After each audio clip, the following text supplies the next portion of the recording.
cum aș aplica? Spre exemplu, aș aduce o situație din trecutul meu. Revin la momentul acela de dinaintea căsătoriei. Țin minte că într-o sâmbătă a venit la noi la Sibiu Luigi Mițoi. Noi fusesem colegi de seminar, prieteni apropiați, am rămas, suntem și acum.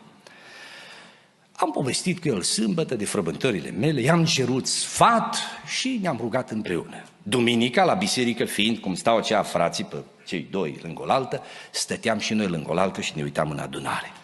El îmi dă așa cu cotul discret. Mă întreabă la ureche, îi în biserică fata?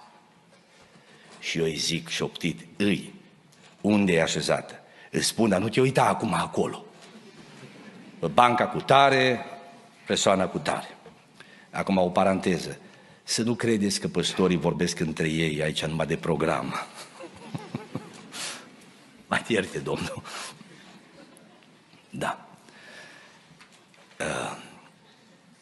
El atunci mi-a spus o vorbă. Simțământul meu este că e binecuvântarea lui Dumnezeu pentru tine. Te încurajez să mergi înainte. Zici că mi-a dat aripi. Dar am fost cu minte și am zis, Doamne, pun în față 3 săptămâni. Proverbe 3.